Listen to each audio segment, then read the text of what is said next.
Page 9.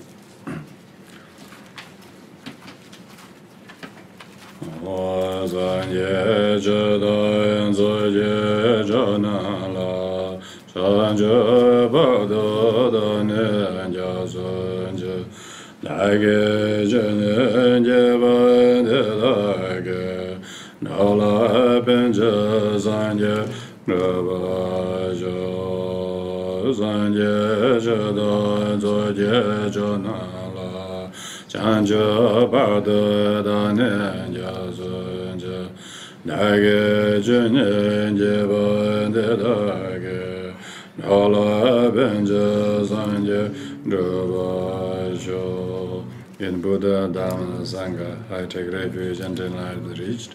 By the merit listening to this teaching, may I attain Buddha for the sake of all living beings. Jamja damja dewa da deve juda dambara juje danga da dunga je juda dambara juje danga me be dewa da me dewa juje nyere jada nyeda ndave da nyala ne bara juje. May all living beings have happiness and cause of happiness. May they be free from suffering and cause sorrows. May all living beings not be separate from the bliss that is soulless. May all living beings live attachment and hatred towards near ones and far, by living with equanimity. May all living beings have happiness and cause of happiness. May all living beings be free from sorrow and cause of sorrow. May all living beings not be separate from the bliss that is soulless. May all living beings live attachment and hatred towards near ones and far, by living with equanimity.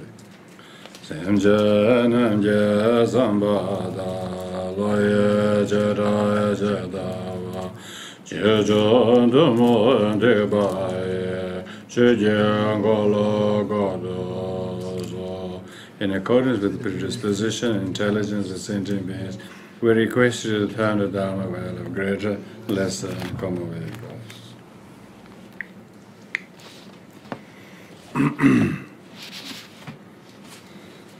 So, as you know, last week we talked about the importance of the mindfulness, the cultivating altruistic motivation, the intent with which we set out to do to benefit ourselves and others, and then mainly transcend our own egotistical mind as the way of the bodhisattvas.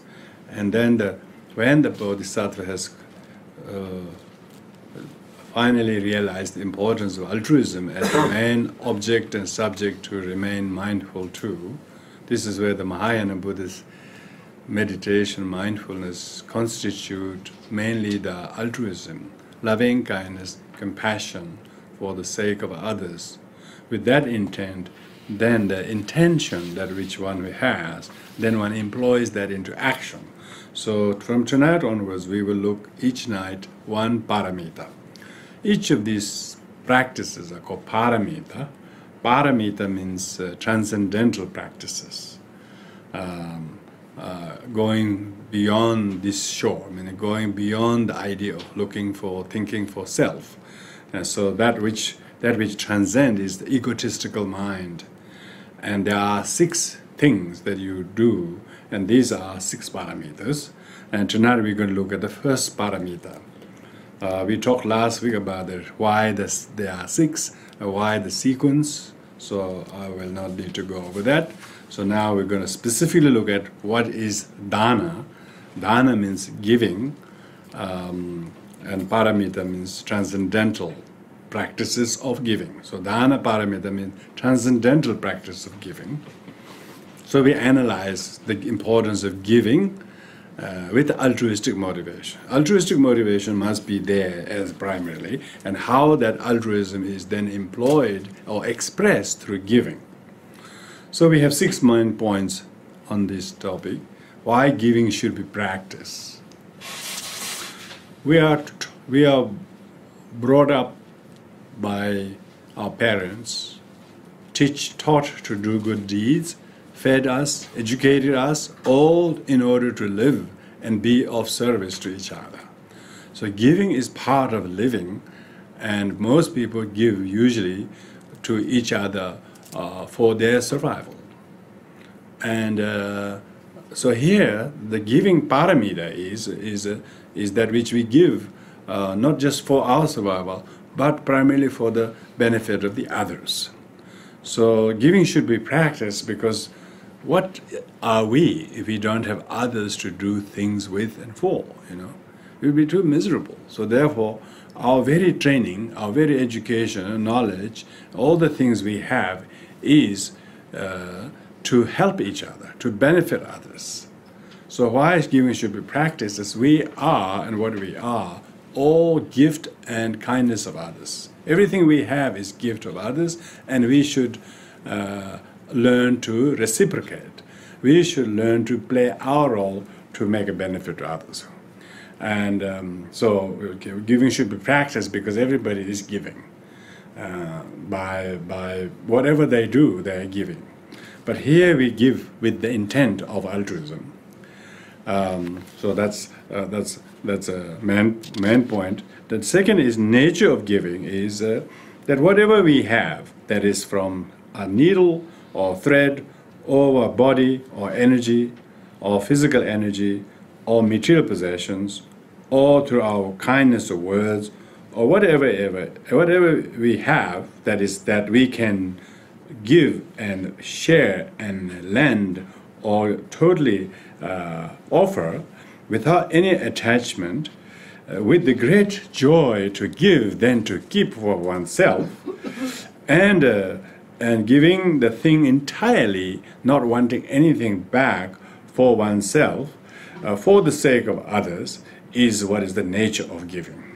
Nature of giving, paramita, dana paramita. Normal giving is people usually give to get, Here it's no such things. So we will look more clearly how that reward-seeking mind is to be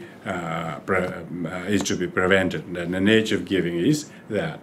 Then how to cultivate the habit of giving is learning to whether it's one's body or time or energy, without any taint of miserliness, and seeing joy of giving than keeping. They call joy of giving. They never say joy of keeping. There's not a lot of joy in keeping. There's misery of keeping, the worry of keeping, the worry of guarding.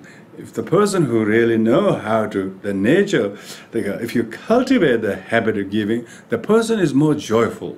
The person is mostly happy because he gives. Person who is miserable means he didn't give on that day or that hour or whatever. So in order to delight yourself, if you're happy, people already feel that you have totally given yourself. Somebody who's not happy, people feel what's wrong with him. Somebody's happy because the cultivation of habit of giving promotes happiness and joy and happiness and friendship everywhere. Where there's giving, there's friendship, there's happiness, and there's purpose of living and purpose of having. If we have, but if we not give, it's no purpose. So it's defeat the purpose. So that's why then how to cultivate a habit of giving is how to make yourself happy. The person is happy not because he's rich or powerful, because he gives. Doesn't mean you have to have a lot, but giving doesn't mean just things. It could be your thought, it could be your energy, it could be your just being there, you're supporting there. And so habit of giving. And most importantly, giving has a number of attachments. Usually we cannot give, even though we know there's joy in giving, but still due to attachment we cannot give. I say, I don't want to give this, I want to keep for myself. So usually we have 5, usually there are more than 5, but here I have put 5 because the others overlap a bit in particularly the later point we are covering. The hindrances or the obstacles in giving is attachment to possessions. That we attach to the thing that we have. We think we need it. But then when we think we need it, we are actually not using it. We are actually leaving it lying idle and aging. And so therefore actually, so attachment makes us become possessor of the possession, but no user of the possession. If we're using for ourselves, that's fine. So that's one thing, attachment to possession, thinking it will get, we will need.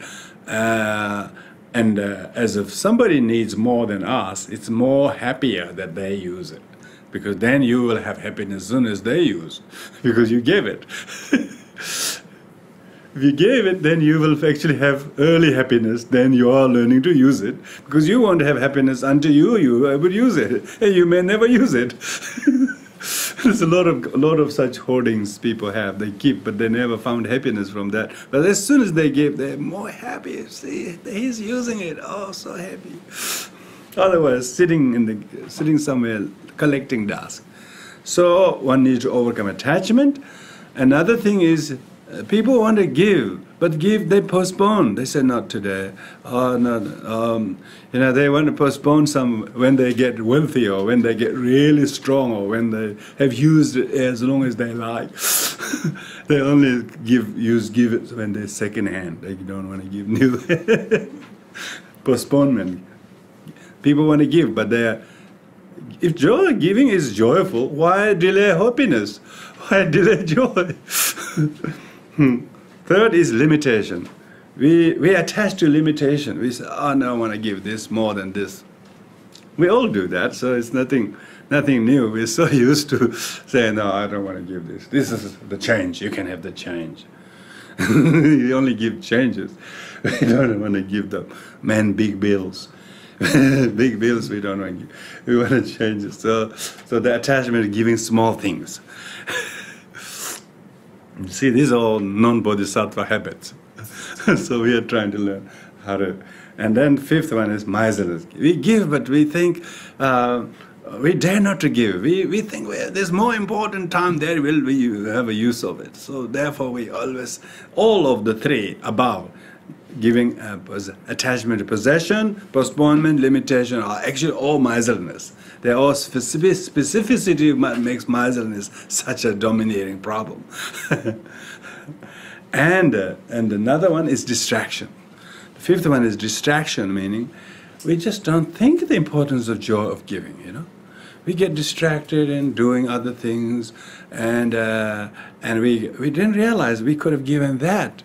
We were distracted that someone needs that more than us, and it will be much more useful that they use. We got distracted by things, and things that we had was now expired and no use anymore. Oh, I should have given it to you before it expired. So we get distracted. So it's good to good to stock take what we have.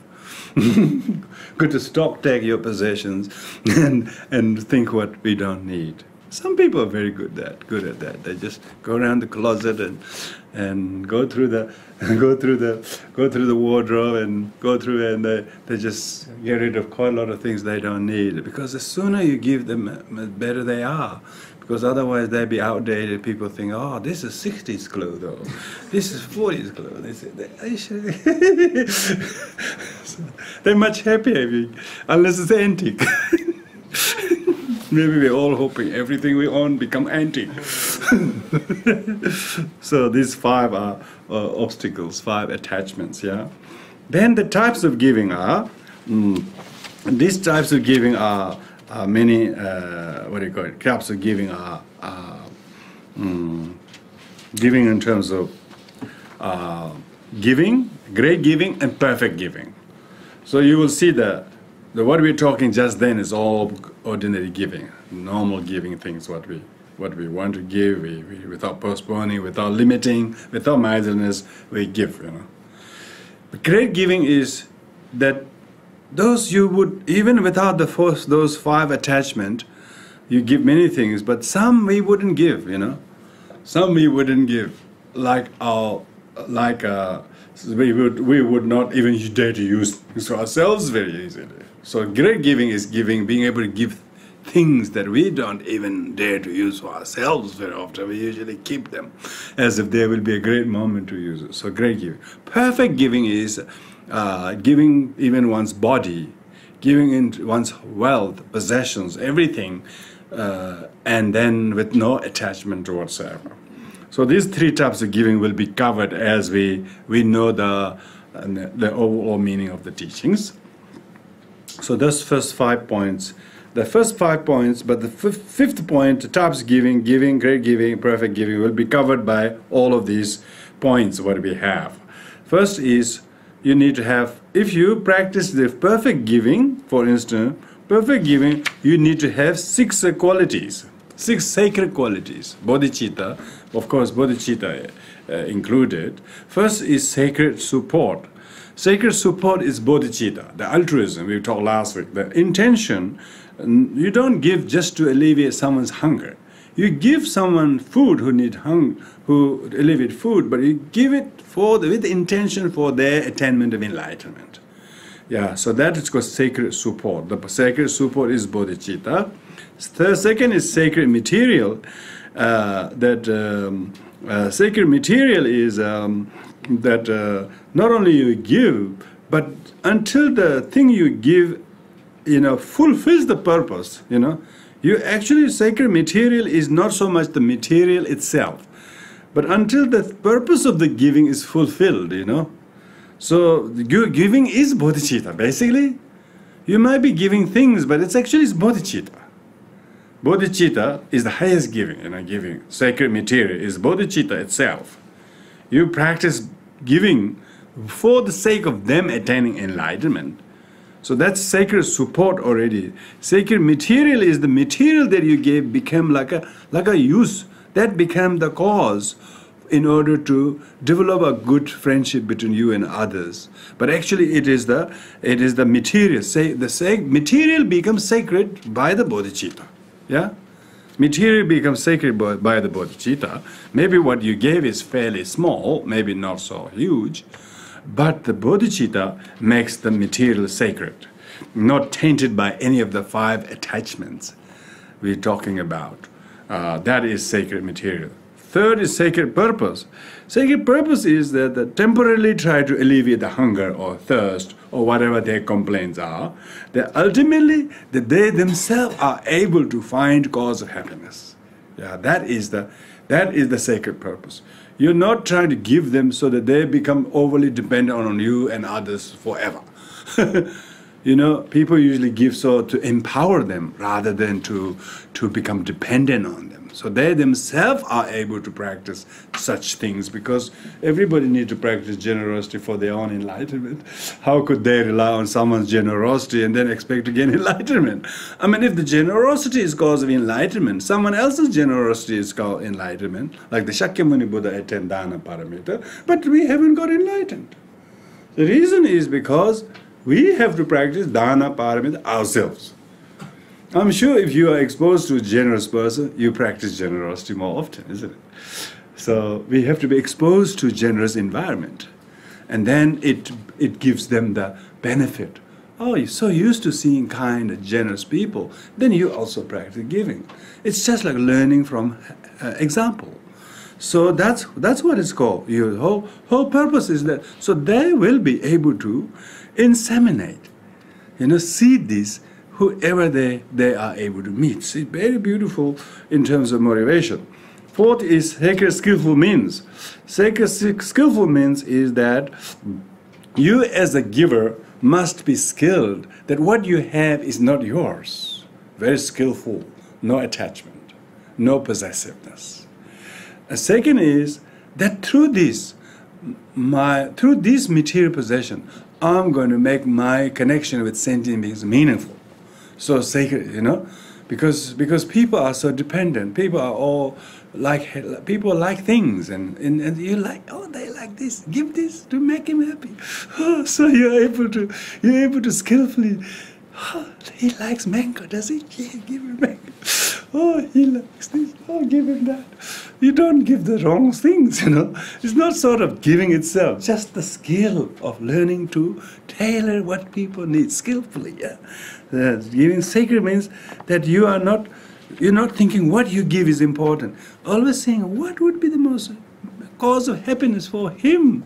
So that kind of tenacity, that kind of agility is the called sacred skillfulness, and in realizing what you give is not so valuable, but how you tailor it, and knowing the aptitude and disposition of the person is more skillful. Being able to study someone's mentality and being able to tailor that so they be tamed by this gift, not just for the food, by the food, for cloth by the cloth, but through the cloth, through the food, that they will be able to be skillfully turned to the way of enlightenment. So that is the sacred skillful means. Sacred skillful means that you also have to pray, you have to employ the bodhicitta, and later on with the wisdom. And this one, fifth one is sacred dedication. That whatever you give is not the amount of the thing you give, but how you dedicate it. How you dedicate it is that these small roots of seed that I gave, may this become seed of their enlightenment. You see, that is what makes sacred dedication. Some people give huge amount, but doesn't have a lot of benefit. Other people give small things, but because of the 6 sacred qualities, including the dedication, then it makes very sacred dedication. Last is sacred purity.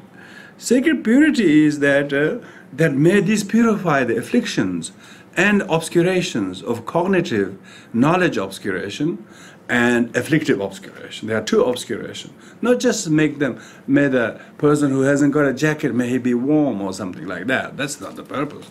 May he be free from the coldness of affliction, coldness of cognitive obscuration. So that kind of mind, so that cause sacred purity is devoid of the 2 obscuration. May they be free of 2 obscuration. Obscuration of affliction and obscuration of knowledge. And so that may they themselves eventually be able to practice 6 perfections. So with that, That's the six. Those are six are very important. We say this tonight, but remember from next week onwards, when we talk about the rest of five perfection, each of them also need these six sacred qualities. We don't need to repeat, okay? So when we talked about bodhicitta as an intention last week, we don't talk tonight because it's included. So we have to think, oh, with that intention, then you give. And then you give with the six sacred qualities. If you have the six sacred qualities you give, then almost one generosity, one paramita has the facets of all the six. You will find giving has a discipline, giving has tolerance, and so on. So that's the support of all six. Each of the six paramitas you practice. Support of all means support of all the six paramita, dana paramita, and so on. Each of them needs all the six qualities. Then actual giving is the giving according to what candidate you are, whether you are in what individual you are, householder. That all the things we're going to talk about giving are mainly householders' gift.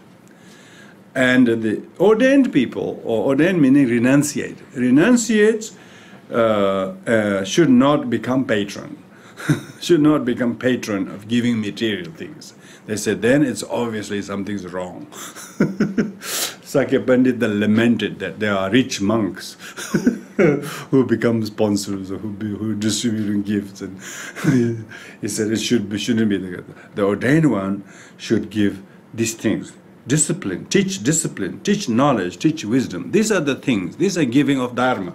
They should give dharma, not other things, material things. And of course, if they have excessive material wealth, they can give too. But they should have renounced so long ago. So they're a little bit behind, I think. a little bit behind. Other way around, sometimes. They have rich uncles or something, so they inherited too much wealth. It's not their acquisition, but they inherited too much. But still, they haven't really given. They have postponed them. So therefore, it should be the ordained person should learn to practice more giving because of your capacity. Yeah. So everybody should see the role they are, and they give what is more appropriate according to their own candidacy. Yeah.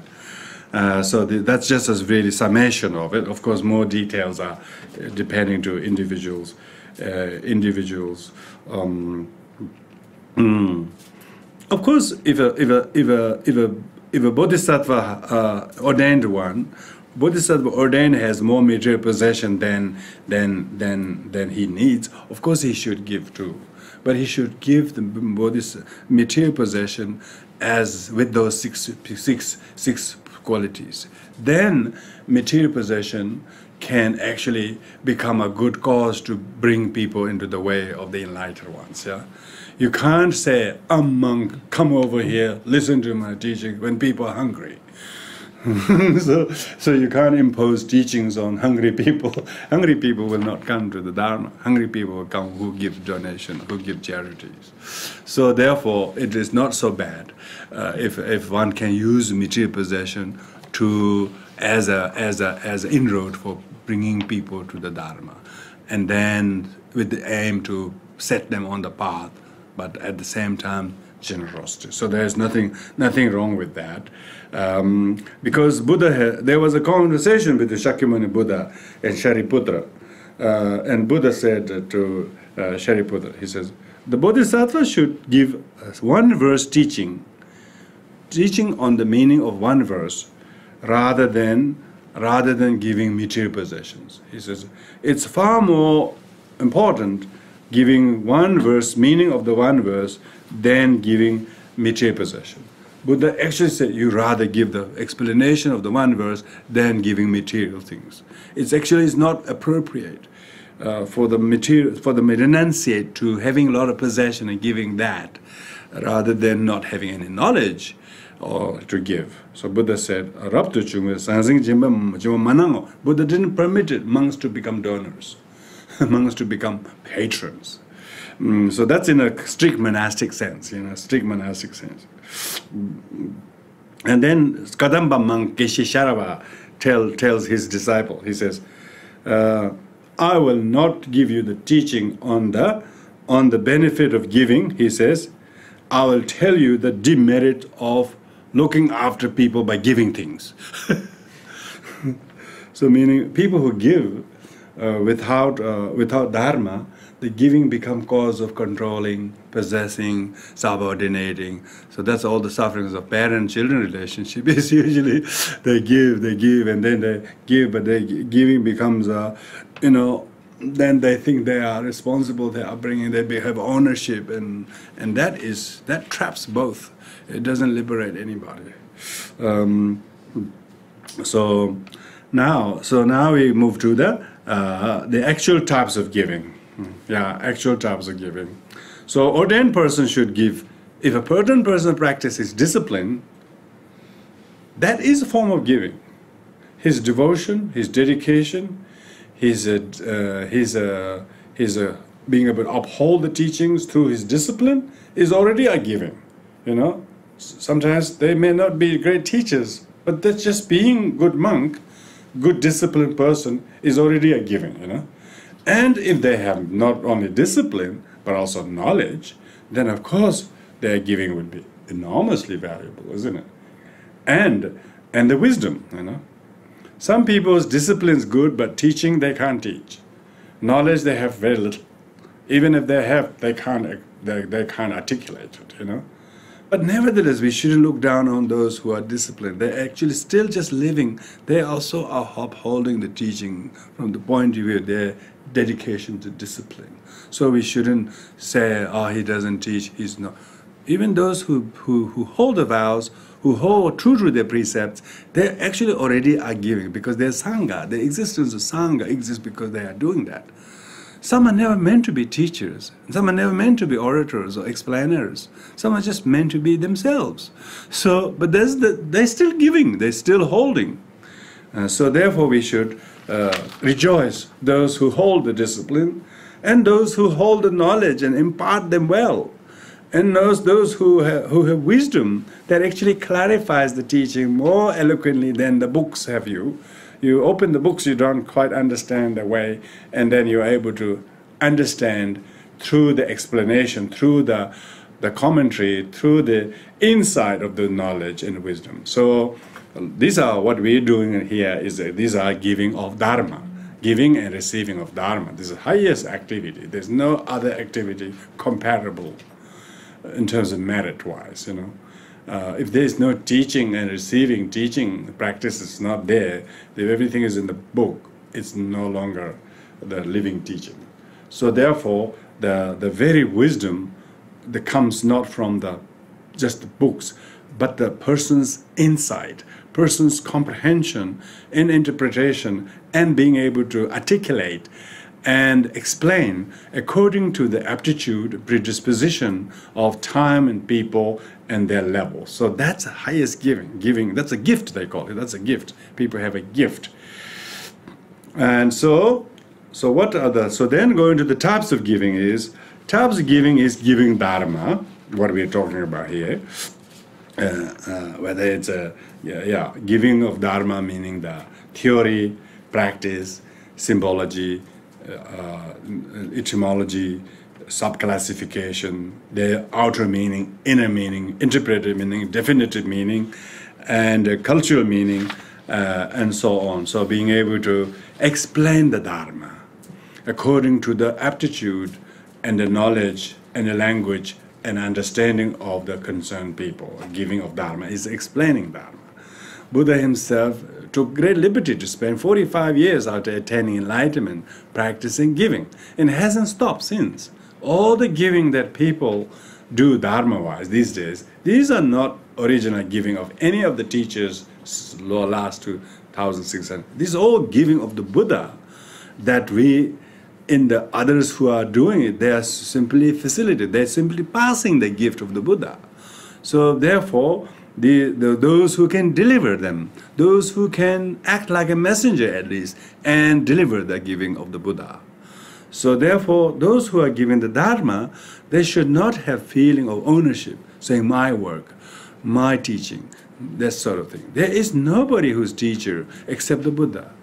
Everybody is just one who passes this gift from the Buddha And that is what is giving Dharma. Giving Dharma. Giving Dharma is only one who is realized. Buddha is the only fully realized one. Others may be partially, maybe theoretically, maybe a little bit on this angle or that, but none of them have full realization like the Buddha. So therefore, actual giving of the Dharma is the Buddha's giving of Dharma. Others are making sure these riches, these outreaches to places and people, without the teachers and the lineage and living tradition, they wouldn't reach, for instance. That is the actual propagation. Propagation of Dharma is propagating. The thing to propagate is the Buddha's realization, Buddha's original words, nobody's original writings. It's very important. These days people think it's their work or their original work or some kind of egotistical ownership of their work. That will defeat the Dharma. Dharma cannot be like land. They shouldn't say it's my land. Now land is already finished. Everybody's already taken. Dharma, at least in right now, there is no ownership. Dharma is for everybody. It's like space. It's space everywhere. So giving of the Dharma. Second is giving protection, which is giving of fearlessness, meaning protecting from outer physical dangers of whether nature or any danger caused by people or wild animals or whatever things, or people are afraid of their father or mother or their ex or whatever, or their enemies or their whatever, people who are escaping terrible authority, terrible regimes. And what the asylum seeking is the people seeking because they're afraid in their own countries, because they happen to have a different color or creed or race or religion, or they are minority or whatever. They're afraid because. So these are giving fearlessness, refuge, giving refuge. So that's giving of protection. Now the third and the most containing is the giving of material. This is what the householder. This is majority of people are householder. Meaning they're lay people. They make a living and they have a house and they hold it. The householder. So they should practice giving. They should give material things. So giving material things has these things: how to give and who to give to. There are these groups of people who one should give to. Firstly, give to friends. Usually friends and loved ones, yeah. And that's, most people start giving that. They give the closest and nearest and dearest. Their children or their husband or their wife or their whatever. Their children-in-law, whatever, they give friends and children. And that's one level. Then second is, a bodhisattva mustn't just give his relatives and friends, but learn to give to enemies. Enemies is to overcome hatred, and distance and become friends. So of course, when they're talking about skillfulness, giving strangers. So these are their list of 10 or 11 objects of giving here. Could be, that's not exhaustive. There are many other causes to give too, giving enemies. Giving enemies is that most people don't want to give. They don't want to give to enemies. So that's interesting. Bodhisattva must give the least easy object to give to, not just easy object to give to, but even because they should overcome hate, they should overcome attachment to their possessions, and they should overcome aversion to the objects. So some people, they lose something to others, they think it's a loss. Like say, enemy robs your clothes, you should think, oh, people who rob your clothes or the things is you call enemies, isn't it? Oh, he destroyed my house. You should think they have, let them have it. I meant to give them, but they took before me. I could give. Oh, okay, you are my friend. So if you can't practice in early time, then postponed gift becomes stolen. Postponed gift becomes stolen. So we were encouraged not to postpone gift, you know. When overdue gift becomes not overdue, then overdue people take them. So people you really don't want to give, but they took away. You should think, oh, that's an overdue gift. Maybe he can have it. So therefore, third is strangers. Give to strangers. That's an anonymous gift. People want to give for a cause. not because they know or they're close to them, but give to strange causes or stranger causes, the causes that it wasn't your favorite charity, but give to. Of course, bodhisattvas would need to train. We ordinary beginners, if we give somebody we love at all, it is good enough already. So of course, bodhisattvas train all these 10 objects of giving. Then moral people. Of course, most people want to support moral people. They think they're moral people. Like. But as soon as we know there are some not quite moral, then we don't want to give, of course. See, the actual bodhisattva should actually give immoral people too, because immoral people are not understood, rejected, dejected by everybody. Who's going to support them? So giving doesn't mean you got to shower them with gold. Giving means maybe emotional support. Maybe give them protection, because everybody don't want the person. You can give them a little time to understand. So that is what we're talking about. Giving, even if people are immoral from your own judgment, everybody's a bit more moral than each other, some more immoral than each other, depending to what area of things, because some are more noticeable than not. Everybody has their own share of immorality, and everybody has their own share of morality, whether religious or otherwise. And so if we don't support some because of what we think is immoral, then we are not bodhisattva. We are discriminating. Our generosity should be for the sake of all sentient beings. And how could we possibly say, I'll give to all sentient beings, but not immoral people? And that's what divides people, sentient beings. And then another is giving to inferior people who are inferior or weaker or smaller or more junior than us. That's because looking after those who are otherwise treated badly, overlooked by other people. And if you're giving to inferior people, they feel encouraged, they feel supported. So giving to equal is people who are equal, it's remove a competition. They will like you are giving, because they thought they were competing or rivaling you, but they realize you're actually thinking kindly of them as well as ourselves. So giving to equal. So therefore we need to try to practice material giving, all these various objects, we may say, oh, he's a stranger, I don't know, I don't want to give to strangers. I don't want to give him because he did this to me. I don't give him, he's nobody, why should I give it to him?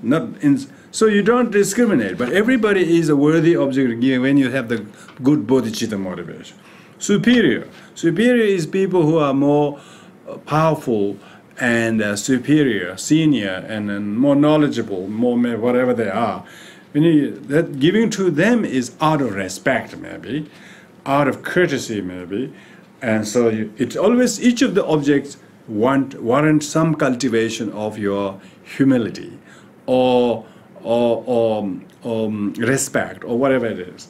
Giving to the wealthy, Wealthy may not need all the things, because they have all the things, but your gift might open a new opening for them. Oh, somebody gave a little booklet to a wealthy man, and the book contained Dharma. And the wealthy man looked at the book, and then he found Dharma.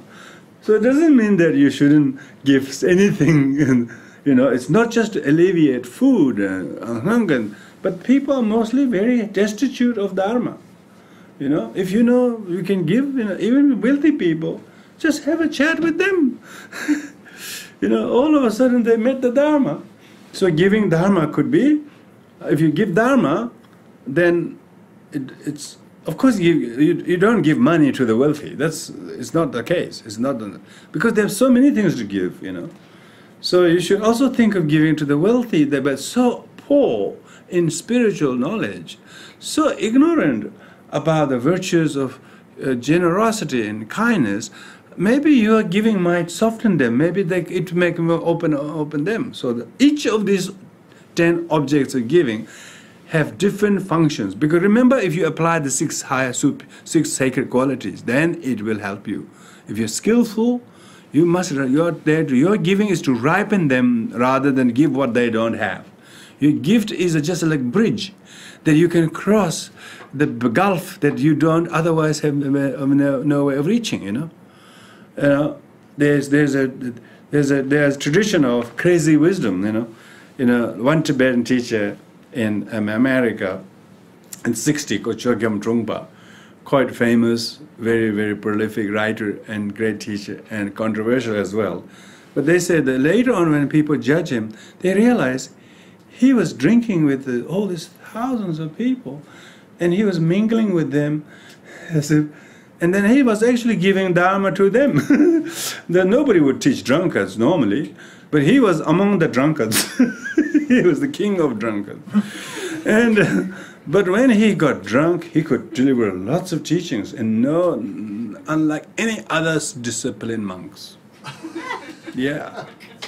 And thousands of Americans came to Dharma, really, through him. Now, people can judge either way, people can, bias against him, bias for him, other way around. But when you overall assess the what he did, it actually must be one of this kind of gift. He wanted to be with those people who are treated as drunkard and pub goers and not go there. Nobody teaches in pub, But he mingled with them. And nowadays people posthumously praise him for his skillfulness to bring Dharma to such societies who are drunkards. Everybody, those hippies, everybody is hashish and bakshish. Trying hashish, smoking marijuana and drinking alcohol and free love and whatever. In Woodstock, you tell it, that's where it all happened. And there he was. And there he was with everybody. And influenced an amazing number of people in no other Buddhist movement would have been able to do. So it should be something like he was able to be with those people, and he was with immoral people, you can call it. He was this inferior people. He was with all those people. Then later he made everybody to wear suit or something, because he realized people were so not well dressed, people were. Then he made all his students to wear suit, And he himself dressed up a suit. And a couple of months ago, he was drinking in the pub and walking with shorts everywhere, bare feet everywhere. And then a couple of months later, he brought them all into some properly dressed people who all of a sudden became a lot more courteous and that. So his works are these days studied with great interest, but the effect of his work is quite enormous. So I would have no hesitation but that he was practicing giving himself selflessly among these various candidates, who otherwise say, no, I wouldn't go there, no, I wouldn't there. They say, I don't take such people as students, I don't teach such places, I only teach by prayers at the beginning, prayers at the end, that sort of thing. So most people are in that, but maybe he was able to tailor something quite enormously like a great vision and insight, ground breaker. America is a very difficult place to break the ground, So I can say this because such various number of candidates are teaching. And then giving to the poor, of course, poor are very, very hungry and thirsty, who would be objects of pity, and everybody gives to poor, no matter how ungenerous person is. When they see some poor people, everybody gives, doesn't it? So all these are who to give to, with that intention of bodhicitta, plus with the six sacred qualities, six sacred qualities. And then the next point is intention to give with. There are two types of intention. Permissible intention. Permissible intention is, of course, the intention that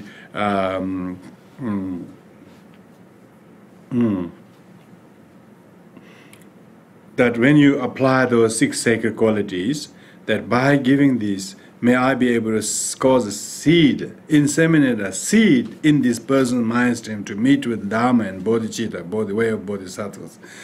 And then not so much focus on the object, but mainly with intent. Even if you give gold, or even if you give huge amount, if my intention lacks the bodhicitta, then it will not benefit the recipient and for the journey. So with this mind, saying that actually this person who come to ask me whatever the 10 objects are, whether there are any of the 10 objects are, this person is actually enforcing me. This person is empowering me to practice what I have vowed to do. So instead of thinking I'm generous, we should think that this person is empowering me to do what I long wish and made vow to do. What a wonderful, your prayer come true. so that kind of intention is very powerfully uplifting. Instead of thinking I'm the generous person and helping you, he thinks this person is ripening me. My miserliness is this person is going to eliminate.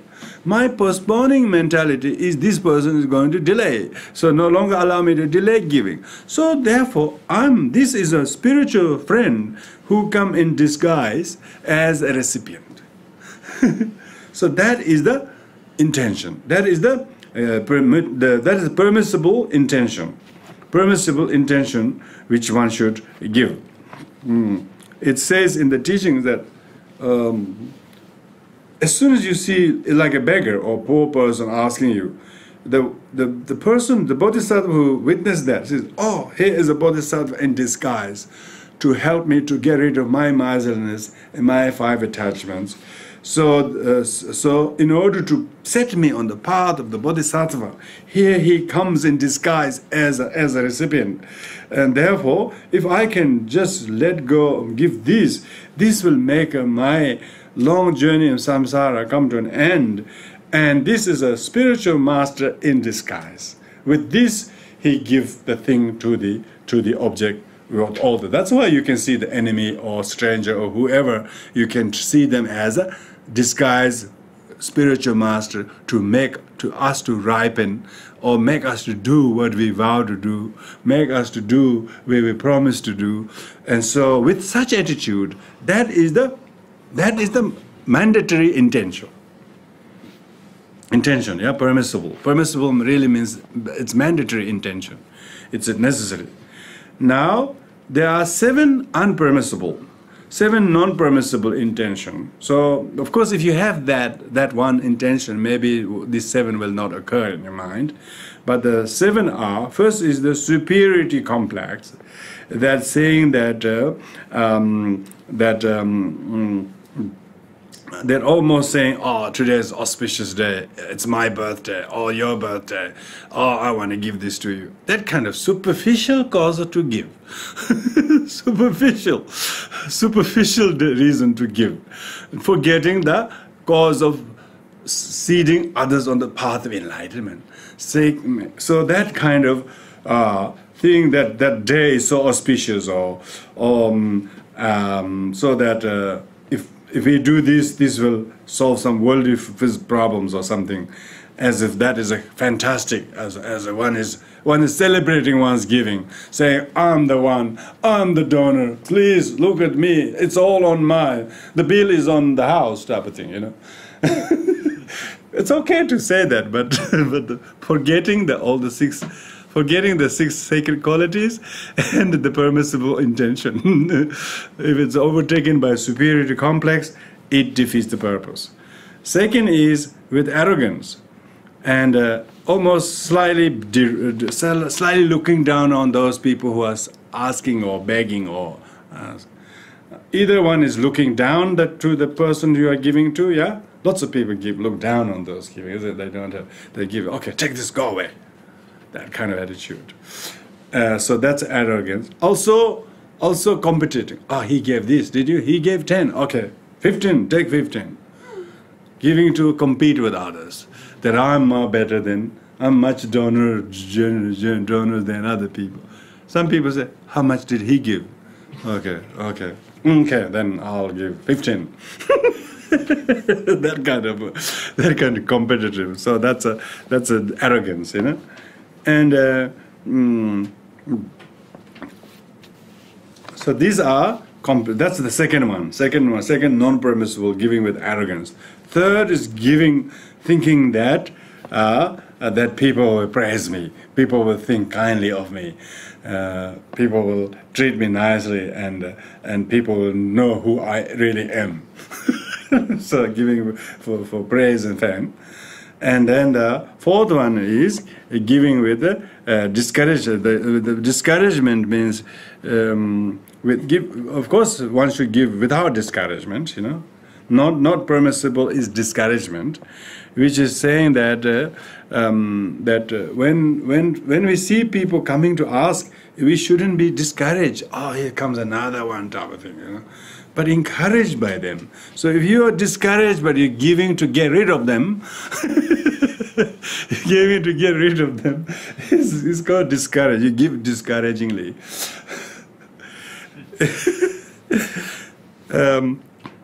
So giving discouragingly, and that's not allowed. And then the fifth one is giving unbiasedly, you know. So if you are biased, then it's not permissible. So therefore we have to practice without bias. So, you know, not saying, oh, it's my family, I can give it to him. Oh, he's so weak, I give it. You don't give reason by the individual's causeness. The cause is not individual's poorness or closeness or harmful things they did to you, but cause is for them all to gain enlightenment, you see. So therefore, one should be unbiased. Worldly bias reason shouldn't be the cause of giving. And the seventh and the sixth and seventh are both same. Seeking result means future lives. Seeking, thinking, I will gain benefit from the future lives. Seeking reward means this particular life. Within this life, one is seeking compliment, recognition, and medals or whatever. Front row, maybe. Front row, maybe. So these are non-permissible. Means one can do that, but it's not regarded as a giving, transcendental giving. Okay, so with this, with having distinguished the objects, what are the objects, and what are the objects, and then what are the permissible intention. Now the actual thing, how to give. How to give is one should now avoid all of these things. This following. How to give has how not to give and how to give. How to give are give without delay.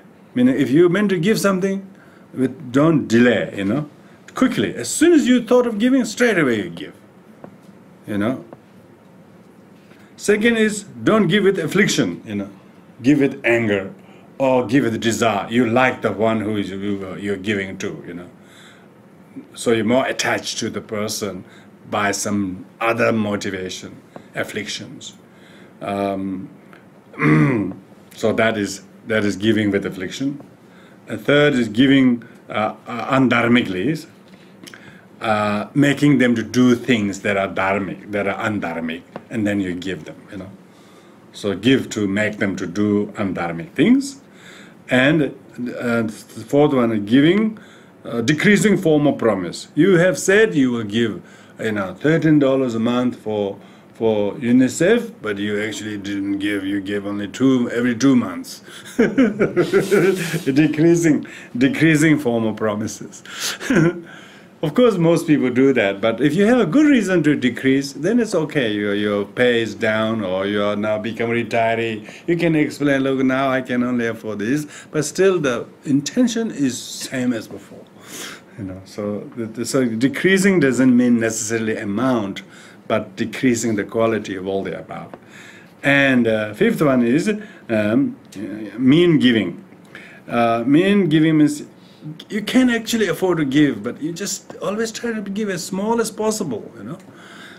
You put your hand in the pocket, you grab a maybe $20 bill, but you're looking for a $5 one. I am guilty of that. You think it's wrong to give $20 bill, you are looking for $5 and you don't have, and then you're looking for change, you know. Mean giving is called. like he's having a choking teaching. When somebody comes, he goes like this. He give whatever he gets, you know, whether $100 US dollar bill or 5 rupee. He doesn't know what is what. Why? Because he's not mean. He's not looking what is this. Pockets. Huh? He knows. Yeah, he put the money here, and sometimes he just gives $100 bill to some strangers. He give. His attendant said, Rinpoche, you gave him $100. They tell him, you gave him green. You gave him 100 green. Rinpoche said, what's that? He doesn't know. So that's sort of that's very, very, very innocent. No saying what should I give to whom, why, and not that kind of conditioned. To say that's transcendental. Not mean giving, yeah. And again, giving warily. Giving warily means almost like a little bit of a slight resentment, a slight saying, oh, not again, okay, sort of. So I've helped you so many times. You keep asking me. So giving warily. And then next one is giving dribs and drabs. Yeah? Just a thought, if someone is coming to you over and over and over again, then is it skillful to keep giving them, maybe they need something different? See, this is why we have to make sure that each time we give something, we should make sure that the 6 qualities are there. If these 6 qualities are there, we wouldn't see them coming again and again. We just don't see them. We dedicated the last one. We don't even remember who that was for. See, we are so object specifically attached. So that's why because we suffer from this 5 attachments and six non-sacred things, then that's where we think they keep coming back. Bodhisattvas don't notice. Don't calculate. That's the mean giving, saying they're coming. But if your giving is very skillful, well, like the one is the sacred skillfulness, then you should have ripened them last time to do that. If your giving hasn't ripened them, they're coming back, then you obviously have spoiled them. So you have to upskill your own giving to have the 6 sacred qualities, then thinking they're coming back again and again. And because they are spiritual master, remember? You should see them as spiritual master. You don't say to the spiritual master, I don't want to have received teaching anymore. I had received once from you. That's enough. The more the merrier teaching, isn't it? The more the times you come to teachings, that much you are happy.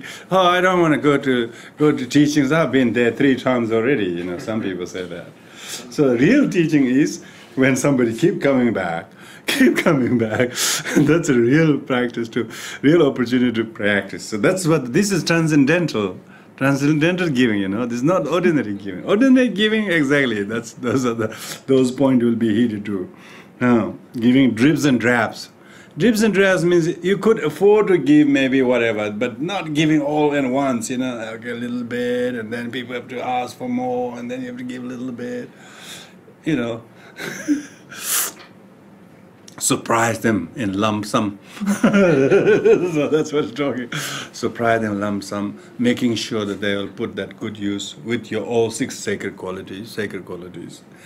And of course, this one is giving stolen things. Of course, some people give things because they stole from others. Other people give things because they got it to obtain from enslaving the other people. They profited from that, and then they're giving things they profited from making other people to work hard or coerce them to do things, and slavery or making them, so they're giving that. So that's impure material things. So some not so much how to not to give, but also what not to give.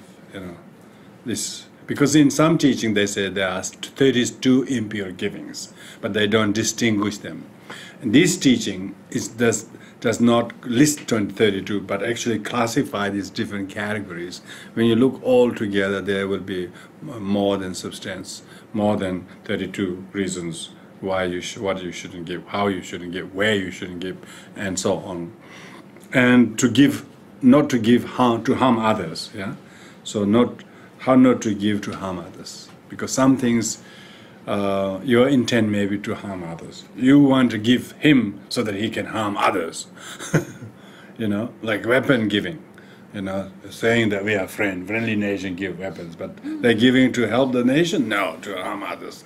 But who harmed? Actually, those guns killed Americans, harmed themselves. So the impure giving has repercussions, you know. If you give dharma, of course, it doesn't matter. If you give dharma, they'll come and help you. So this is very good.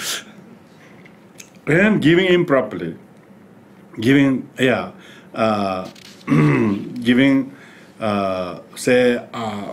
improperly really means you are rough or you're aggressive, you're condescending them, you make them feel guilty, you make them feel bad, make them feel that they're, you know, that sort of thing, giving improperly.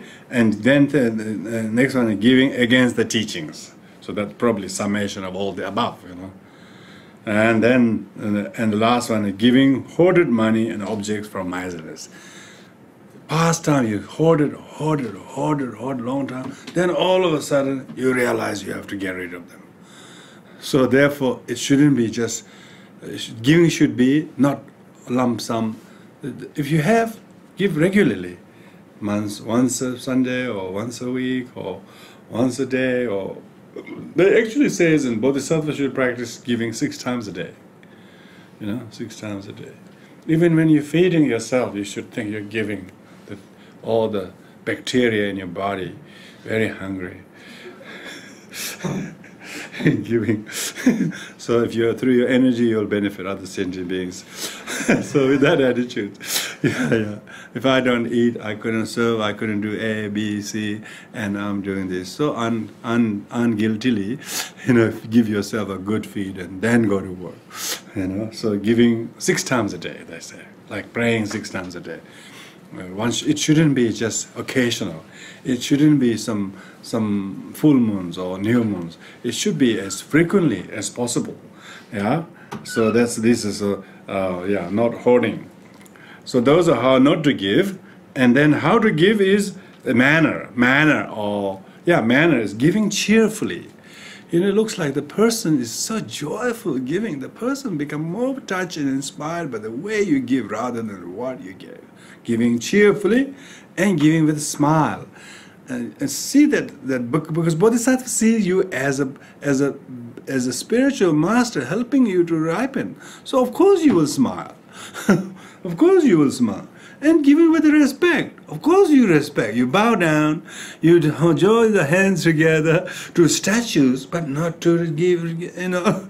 What's the point of bowing down to the statues and not actually showing respect to the people who actually give with respect? It's very, very good, you know.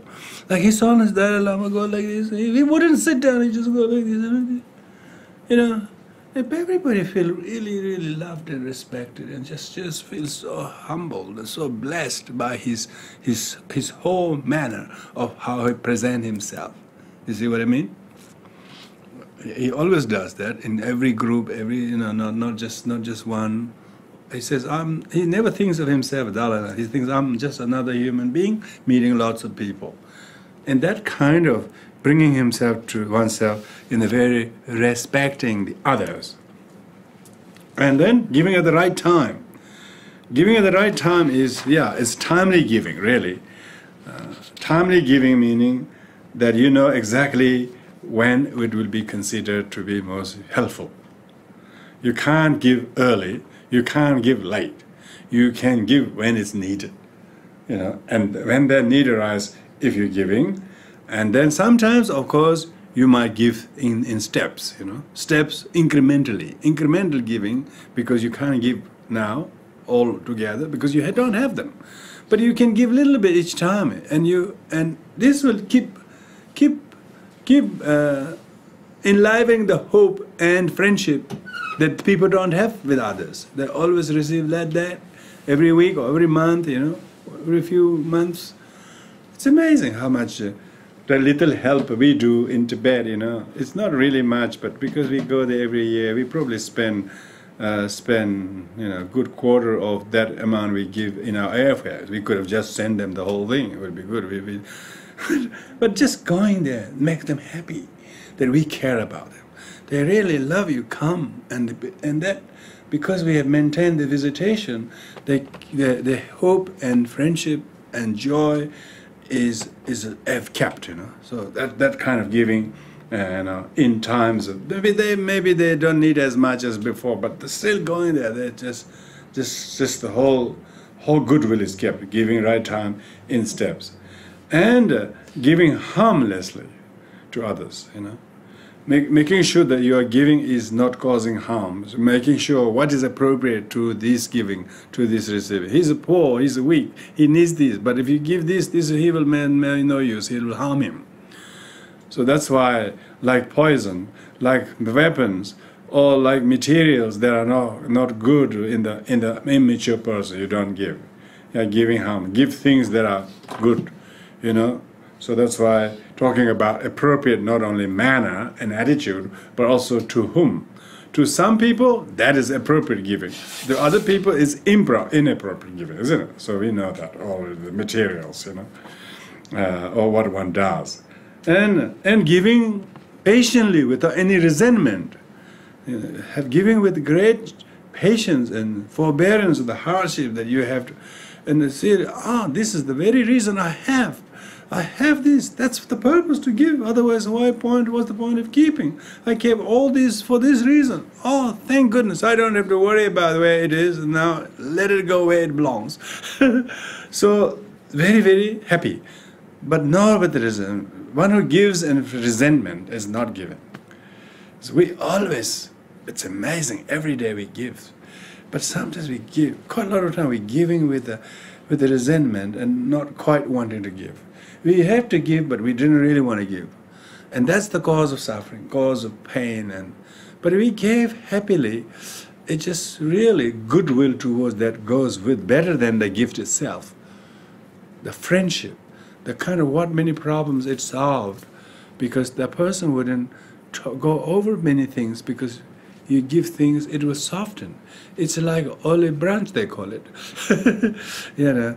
First throw the olive branch, and then other things. So sometimes just a little card, you know.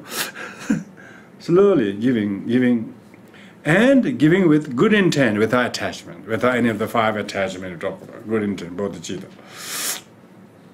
So that very much covers what do we call all the objects to whom to give to. Intention that are permissible, not permissible one, how to and how not to give, and now comes to the material objects. The material,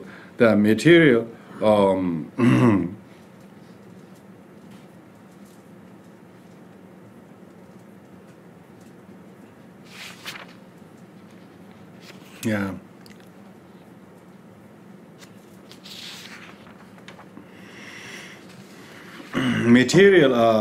Material object, brief.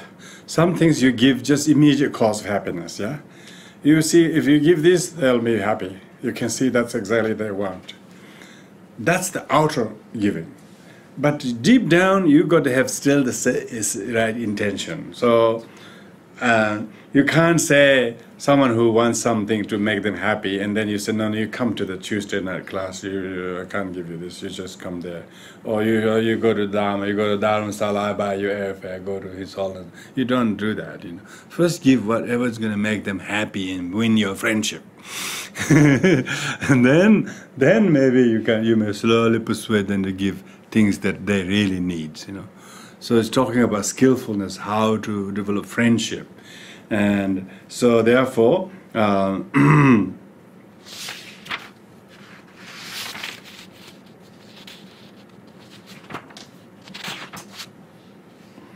so brief one. A detailed one is, of course, there are the things that you get,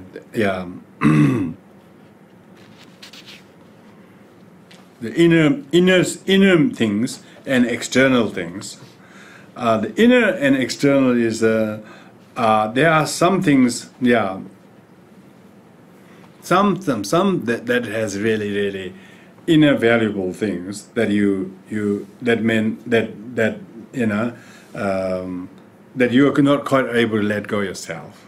But when you can see what is the very innermost things you wouldn't give, but outermost things certain other things you give without any problem, yeah. So then give those things that you regard as outer ones, yeah. You have no difficulty giving some things, but actually haven't given them before. So give those things that are you regard as outer, and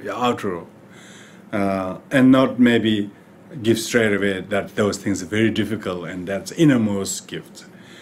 And so you should therefore learn to tailor and train yourself. For instance, inner or outer, whichever, sometimes due to time, the bodhisattva who is already on the first bhumi,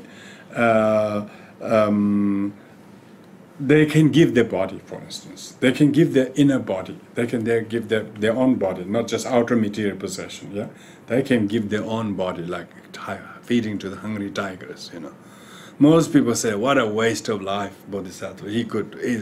Anybody could have jumped in front of the tigers, but not you," type of thing.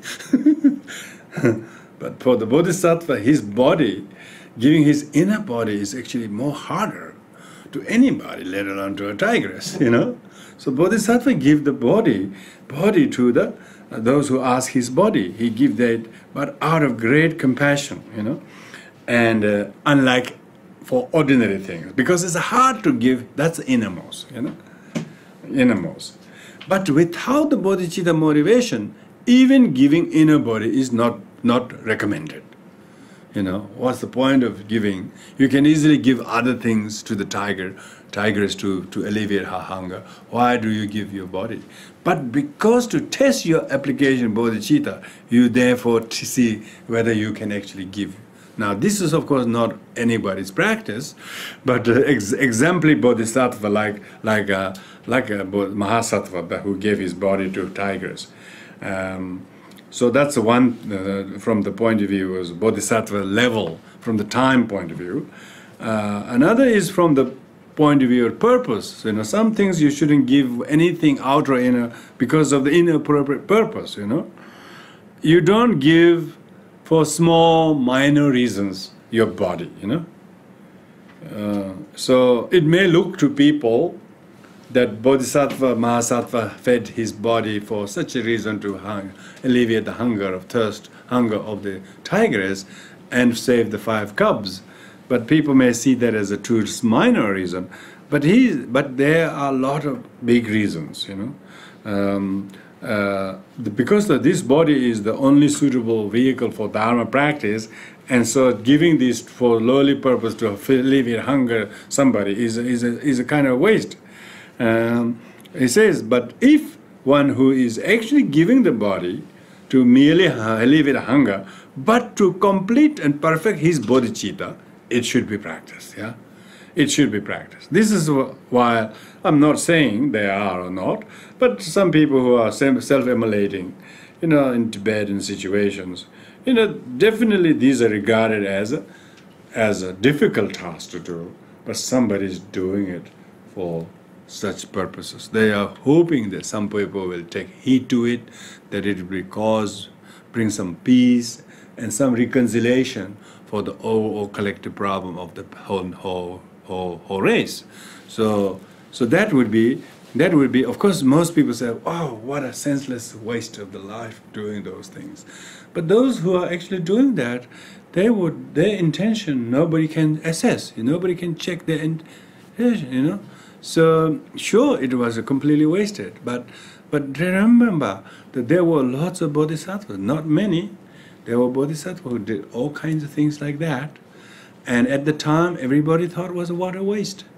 But it actually, the intent of the bodhisattva is only conscious in the mind of one who does it, and so therefore,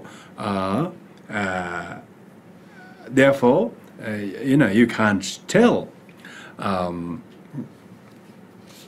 You know, sometimes maybe the Maharas are making them to do the things. Maybe it's the Maharas also sentient beings. You have to ripen the saint Maharas too. You have to ripen the mentality of Maharas as well. You know, don't let the Maharas to always be Maharas, you know. The Maharas also need to be taming. You know. maybe the bodhisattvas would let the Maharaj to do evil deeds by letting them to eat me through the merit of my bodhicitta. May their consciousness be blessed. It's possible. The bodhicitta motivation is very applicable. Yeah, and it says that if someone is mentally deranged and not in themselves properly, and if they ask something like body or something, then you don't give them, because you know that's not their necessity, and so therefore bodhisattva need to always check the appropriateness of the object, intention, and what purpose one is giving. So therefore. So that's the inner body is a bit difficult example to give, isn't it? Inner body, even to burn one finger, like in Chinese and Vietnamese and Japanese Buddhist, Mahayana Buddhist, bodhisattva, they took bodhisattva vows to practice this perfection, and just to show that they have devotion to the Buddha, giving devotion is the highest giving. So they burn the fingers. And they burn one finger or make a hole here or something, make a deep crater inside the palm, you know. They say we have received so much, but this hand never remember how much we have received. So they make a burn here to make a little sore for long. This Vietnamese monk down in, he did that. He go to Bodh Gaya, he burned here, burned here, burned here, burned here, just to measure their devotion, and how useless many hands he wasted in every life. How he must use these hands more meaningful. So a little bit extreme practice. These days will be regarded extreme. These days we regard self-harm is called. Self-harm. But there's lots of people self-harming for no reason, for no good cause, isn't it? But bodhisattvas do it for a greater cause, you know. So like let's say they are. As long as they are not driven by ego. And so that's inner body. Inner giving is a bit difficult, really. The outer body, outer giving is outer giving point of view. Also there is what is proper and what is not proper. For instance, sometimes things are not proper to give outer things according to time. Say if a person is observing monks and nuns who are observing the precepts of not eating after midday, then you don't give them food in the afternoon. You think it's meritorious to offer them, but it's in the proper time, you know. So you have to know that your outer generosity has to be time conscious as well as giving conscious. But you got to also remember that's inappropriate time, and so but and also not only improper time, but also when you do offer them, don't give them leftovers. Don't give them leftovers. Give them the freshest part of the rice. Like they cook a bowl of rice, they will not scoop the rice to feed everybody and give the monk a last. They always scoop the first fresh part of the top, or the whatever it is, all for the monks. That's the tradition, you know. Like you do that. So not offer leftovers, and not offer impure or dirty, or not offer them garlic or flesh or meat or alcohol or things that are not proper for their conduct or their discipline. You make sure what are not appropriate.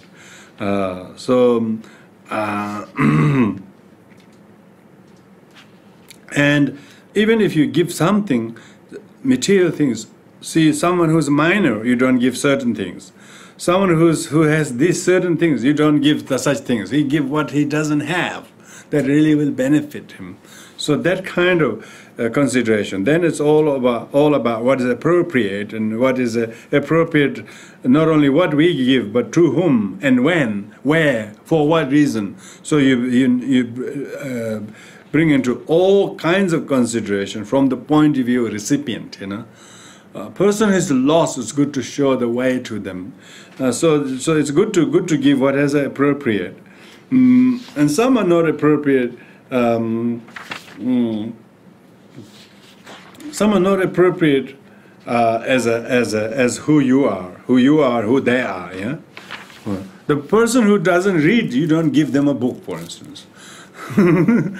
So for them, just spend half an hour talking about what is in the book and the gist of it. Don't tell them chapter 1, chapter 2. They don't know what the chapters are. So you give whatever is appropriate. And those who know already, don't tell them again and again because they'll be bored. So give them something more interesting.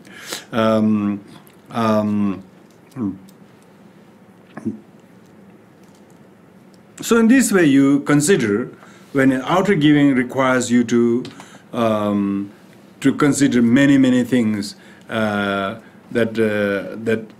if somebody really wants something, maybe they don't need it, but actually we are really attached to it. Then give it, because it at least serves the purpose of eliminating our attachment to it. So what they do is a different thing. At least they robbed your attachment. So actually, you should think they help you. They ask for it. Ask this. The bodhisattvas usually give people ask because they see maybe I'm attached to it. Maybe that's the reason they came. Maybe they don't need it. Maybe it's not so much for them. I'm giving. They come to get this to help me to get rid of attachment. And so when you see that, see your transcendental ego. You see, you're not thinking, why, what he wanted for me, he doesn't need that. Not always focusing on the appropriateness, the object or the recipient. But sometimes from the point of view, what we attach to. So if you lost something, you shouldn't think the person who took away, actually stole from you. You should think, that's the reason. Reason is for me to grow by learning to let go of what I'm attached to. So then it's a transcendental. Then it is truly helping us to transcend our attachment.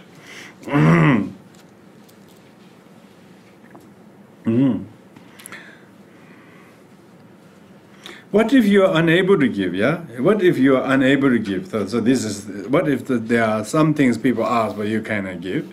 So if people want, but you are so attached with the miserliness or whatever, one should think that as soon as a person asks, you recognize your miserliness. See that all of a sudden, that this is an obvious teaching that I should part from this thing, because as soon as they ask, you recognize your miserliness, and if I let this go, then the harm that this thing has in my keeping will also be eliminated. I cannot do this myself. So only somebody asking will help me to recognize that. But instead, he may put this good use that I'm not making able to use. So therefore, it actually, the ephemeral possession is actually now put to better use than it was in my keeping. With this in mind, you feel joyful for yourself and compassion that they are taking away what was causing you trouble. So amazing reverse psychology. So in your keeping, you are more miserable, you are attached to it, you can't go anywhere because you have to be there always guarding every day. Now that they took away, sorry that you have to take all my burden. I'm so happy that you liberated me from my inability to do anything because I'm so attached. See, this bodhisattva is very agile, always looking how you can soften your mind, make your mind more pliant. It's not so much we giving that we are better. They're asking, actually helping us. We usually, when generosity, we think when we give, we think we're helping them. The bodhisattva thinks, he's asking has highlighted my attachment, my miserliness. Usually I don't even know that. So they're helping me. So with this in mind, one previously was unable to part, and now one is happy to part. Happy to part. Now, of course, you don't keep asking people saying to do this to you. They will actually do it to you. You don't worry. Lots of people in circumstances will take things from you which you least wanted to part. And when they do, whether it's time, whether it's things, whether it's whatever it is, that you should think, oh, they're actually helping me to get free from this problem I'm having by possessiveness to this. But they're actually taking my role and they're making me liberated. So the Bodhisattva use this reverse reasoning, psychology, how we are being ripened by them asking or taking. See? Amazing. Perfection, generosity is sometimes perfection of robbing or being robbed. So, if somebody robs you, how do you turn that into perfection and generosity? This is what we're talking about. As soon as you see them take away, you have intention that this is good cause we meet. May this, they're taking over, make them. They're only stealing if you don't want to let it part. If they take it, you don't say they stole it. They say, oh, I let them have it. I was planning to give, and they knew my mind, and they took away. See, this is amazing. See, this is enlightened psychology, isn't it? You actually understand your mentality, and you use the reverse reasoning to free yourself of the worries and anxiety that you had before, and then one apologizes between your mind,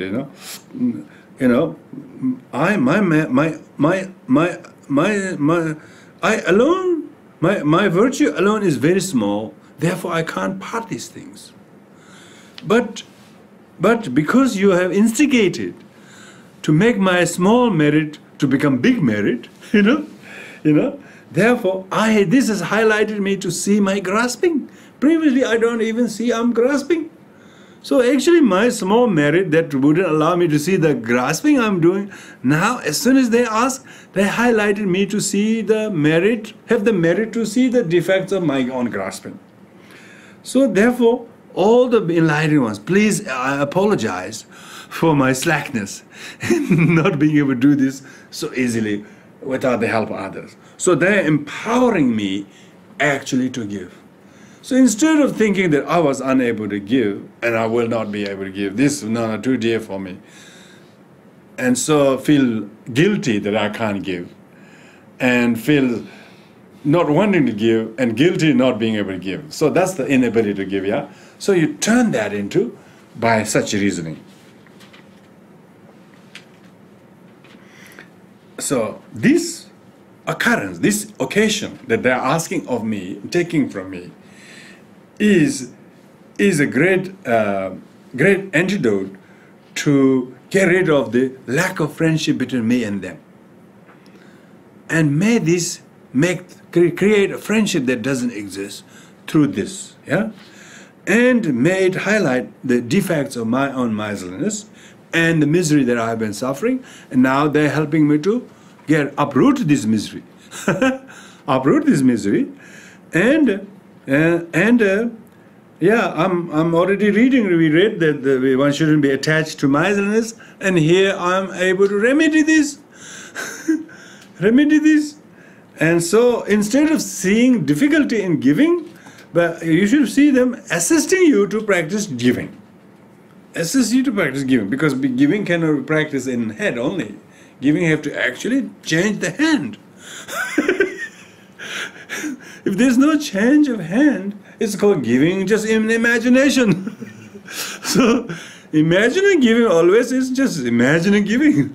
Actually has to part our hand and let it transfer in somebody's possession, and then called change hand. If there's no changing hand, we're holding the same thing with our own grubby hand. The thing becomes spoiled by holding by one grubby hand. It should change hand. Every time it change hand, because when our hands become clean. But longer we hold the thing, that much it dirties the thing. So actually, my not inability to give is a hindrance. and they empower me to do this. Maybe this is not a karmic debt I owe to them. So therefore, let this take away all the misery that I created due to not being able to give in the past, exhaust all the create all the merit there is in parting from me. So this actually is stopping the defeat of not giving. Defeat of not giving I suffered by not giving. This is now defeating that giving, that defeat, that weakness. So it's defeating my non-giving to giving. It says here, if when you see somebody asking something of you, as soon as you see them, you should say, I'm so weak giver, but he's going to make me strong to give. I'm weak as a keeper, he'll make me as strong as a giver. I am miserable as a keeper, but he'll make me happy as a giver. So he's my true benefactor. Why should person asking me, I should look down upon them? They should be venerated. They're actually carrying out the duty of what Buddha teaches us to do. We'll only give teachings, but actually doesn't come at the door. Doesn't come at you to ask. So therefore, I should milk the cows when it arrives with the udder full of milk. So actually giving them is milking merit. So actually this will also allow them to create merit, because I will have, due to me, I will create some merit, and due to them, I'm able to create. I can't give from my right hand to left hand saying that's a very meritorious, go and try again. Okay, left hand. That's not called giving, So giving is that previously we are powerless and we become powerful. Previously we become miserable and we become happy. Previously we were not free to do anything, now we have power to give. Previously we have no friends, now we have made friends. And so giving is the very purpose of living. Very purpose of living. If I see somebody ask, I should never be disappointed or discouraged by them, but I should see them as coming to show me, highlight my attachment, my clinging, my parsimony, my miserliness, my meanness, and they will allow me to get rid of my clinging and grasping. So I should view like that in the future. They are the one who's destroyer of my sufferings, my attachment. So that's if you're unable to give things, you should think like that. Then remedy problem in the giving is most people's giving is difficulty in giving is remedy problem in giving is because they're not so easy to give. They're so wanting to receive. Most people want to receive. Receiving is actually harder and more difficult. Giving is liberating and more beneficial. We are just not familiar with it. We should learn to be familiar with giving instead of receiving. If you start giving, you're familiar. If you practice giving small, if by not being familiar with the merit of joy of giving, I have the misery of keeping. Now, if I become familiar, I'll be more joyful each time I give. So I can repeat the joy. Repeat the joy. I'm just too unfamiliar. I'm so stupid in seeing the merit of giving, which I didn't practice, and I instead kept as if there was more merit in keeping, but keeping worries me. It firstly makes me worry, can't be sleepless, and worry about its value, worry about its security, and all the problems, all the gamut of problem comes with keeping. I'm so familiar with the suffering on which I don't have renunciation. Now, if I learn to become familiar with giving and its merits, joy and usefulness, and even ephemeral possessions are all illusion-like, but when you give, it has some kind of temporary benefit. Otherwise, what's the point of hoarding, scheming, collecting, gathering, protecting from all these dangers? For what the purpose that I'm doing this, So I'm unfamiliar. Therefore, I should learn to give more regularly. So that's how to overcome unfamiliarity. Second is, if you can't give, maybe due to destitution. You want to give, but you are too poor. One should think, oh, destitution. I'm now rich with destitution. So my destitution is because of not giving in the past. So at least I know that now for sure. So therefore, if the lack of things is cause misery, I have it all. I have it all. And why would I think I should have more destitution when it's already causing misery? You know? So people might think, I have nothing to give. I don't even have anything for myself. So therefore they feel discouraged by destitution. And so the antidote for that is, from the beginningless time, I'm wandering in the cycle of samsara. Yeah? And because of this, because I haven't helped, I haven't given other people, look at me, look at my karma. My destitution is very obvious that I didn't practice giving last time. Yeah. And so, because of that, I suffered hunger and thirst, always poverty, thinking, I don't have this, I don't have this, I don't have this, and I'm mentally destitute and physically. And yeah, he says, even this life that I have, it's all due to the kindness of other people. What is the destitution you're talking about? You are abundant embodiment of kindness of your mother and the father and your health and your body and your education. Everything you have is other people's generosity. Are you destitute because you haven't been generous? Wow. You are body of the embodiment of the generosity of others. So you actually are what everybody did to you that is good. So don't disassociate other people's generosity. You still are generosity of other people.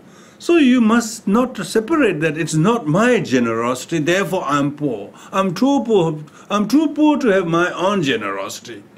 So that's selfishness, isn't it? One should actually think, I have health, I have freedom, I have body, I have roof over my head, I have freedom. These are all generosity of other people. As soon as you think of that, your destitution will be allayed. You will feel, I have so many things. These are all kindness of other people. If you have, they say, if you have family and love and friends, that's all you need.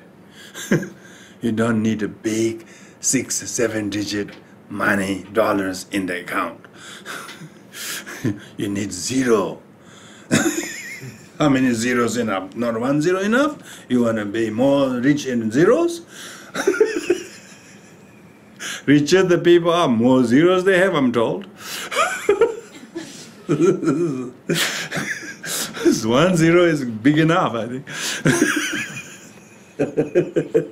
We want to put 1 or 2 or 6 or 7 before the 0. That's the problem, you see. That's called greed. That's not called generosity. See the antithesis of generosity, greed. It's not the benefit of generosity is contentment. Contentment is that you have life, you have health, you are fit, you have education, you have position, you have job, you have mother, you have father, you have love, you have kindness. Now what else do you need? See, if you develop contentment, then the destitution will be allayed. Destitution is, poor me, I have nothing. I'm just me. Even the me has to be something. Count with your things in the house. And then your life, in which many people don't have. The freedom many people don't have. Mother and kindness and father and loved ones, support they give and friendship you have. This all many people don't have. You have all of that. Now can't you see what you have? Do you have to have gold hidden in between your fingernails or something? You should see your mother and father and freedom in your land. That is cause of rejoice. You don't have to have gold growing out of your table to feel you are rich. You'll be miserable. You'll be misery with can't even sleep because you're afraid everybody will come and rob you. So destitution is, you're not familiar what destitution is. Destitution is actually prayer that people make to become monk. You know, Buddha had tried very hard to become destitute. He has to escape in the middle of the night to become destitute so that he can practice. What is the curse of destitution? It's only to the pride of ego. Then the destitution is a problem. For spirituality, destitution is the first step. Poverty, simplicity is the first step for one's spiritual nourishment. So that's how you remedy destitution. And the third one is attachment, of course. If the thing you give, you like it too much, or it's too good to give to other people, then you should think, oh, if it's good for me to keep, it would be even better if you gave it to somebody who doesn't have that. Then you'll be happy as much as the one who has it. Then two people are happy, you know. But if you're keeping, there's no happiness between two people. So don't you want it to be more? do you want to be mean? Oh, this shouldn't make happiness to people. You should share. You should share. They say if you have something, you should share, and then it's more happy. If you just not even share or hide everybody, you don't even enjoy. You just worry. You become just like a miserable custodian. But if you share, so why attachment is a cause of misery and sharing is cause of happiness. So with this in mind, one needs to learn to remedy attachment. And fourth one is people give, but often they don't see the purpose of, they don't see the benefit of. They're too sick and tired of giving all the time. Why should I give and nobody give it to me? Whether it's a thing or time or whatever, why should I give? You know, if I give and they give would be good, but I keep giving. If the cause of giving is to attain enlightenment for the benefit of others, you know, you should not be so short-sighted, thinking, making, you know, poor assessments. Say, I didn't get enlightenment after giving all of that. Takes a while, 60,000 or years, eons or something, to perfect one perfect paramita. If you really take time, yeah, you have just started. Just started. You're only third year you're practicing generosity, or 10th year, or even 20th year. When you truly heard the bodhisattvas, paramita, of dana paramita, you start practice from then. It will be very different from all the practice giving you did in the past. So if you just recently started and it's like you just put the kettle on just then, you keep it thinking it should be boiling. You know? Particularly if you put that much water, it'll take a little while longer. So, so you shouldn't think the result should be quickly there. You know, so you shouldn't be looking for the goal orientation, but joy of giving now rather than goal. Where is the benefit? Where is the result? Not so much object-oriented, but the task-oriented. Just do it for the sake of benefit it promotes. So of course, so that's why one need to allay the obstacles of unable to see the purpose. Now the last is the benefit of giving. Benefit of giving makes you so free and happy. You're much happier and you're much cause of happiness to others. How small that you give is not so, how big you give is not so, just fact that you give, there's a lot of happiness in the day, happiness in the week, happiness in the month and year. And so you found that now the cause of happiness is generosity. And if we're happy with someone, it's because they've been generous to us. It's so obvious how you can make somebody happy. If you're generous to them, you'll make them happy. And if you're happy that they're happy, then you both are happy. And so, you know, what is material possession for? People who don't know how to do the giving, they're fighting over it, making both miserable. Even third party more miserable.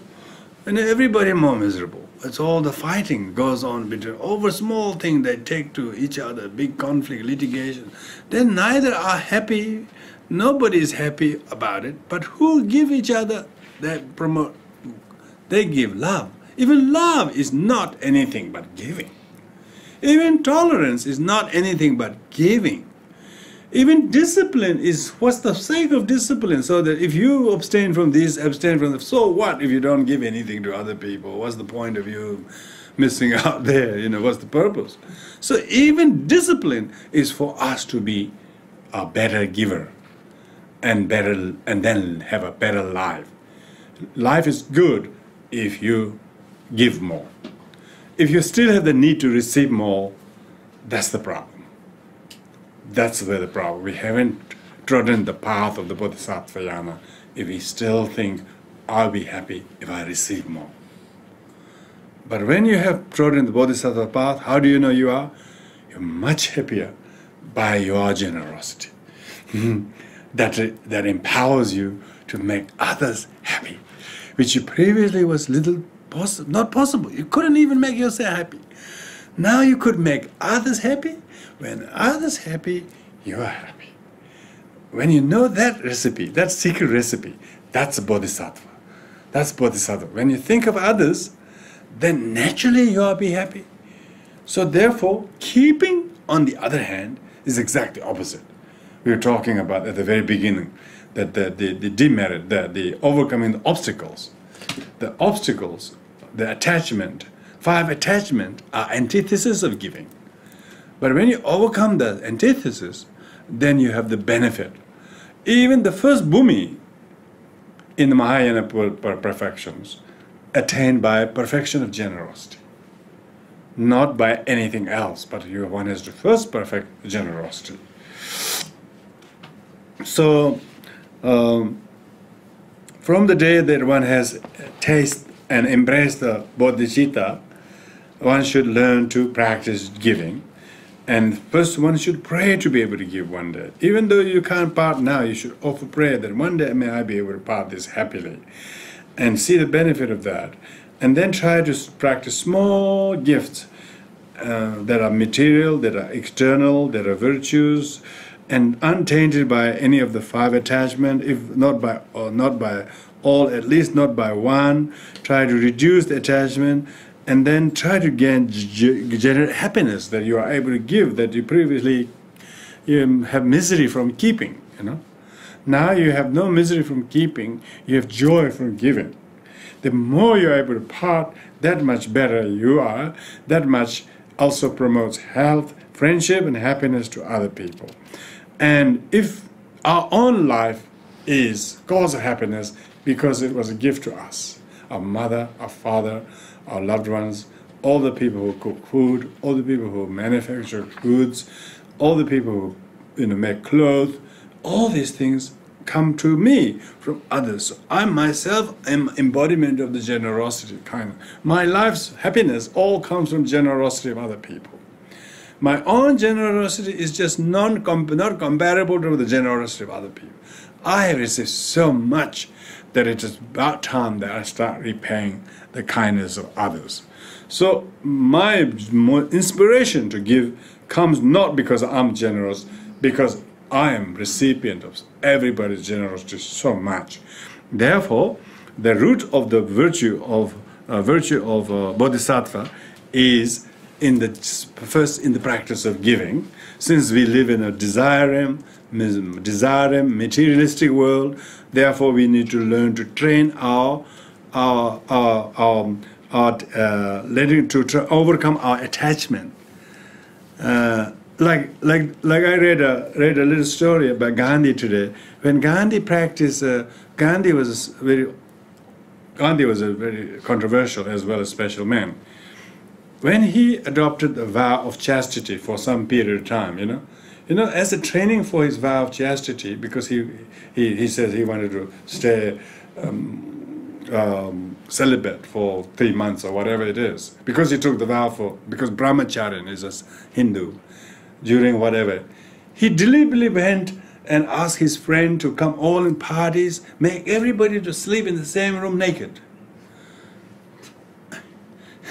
so that he can show that he can control himself.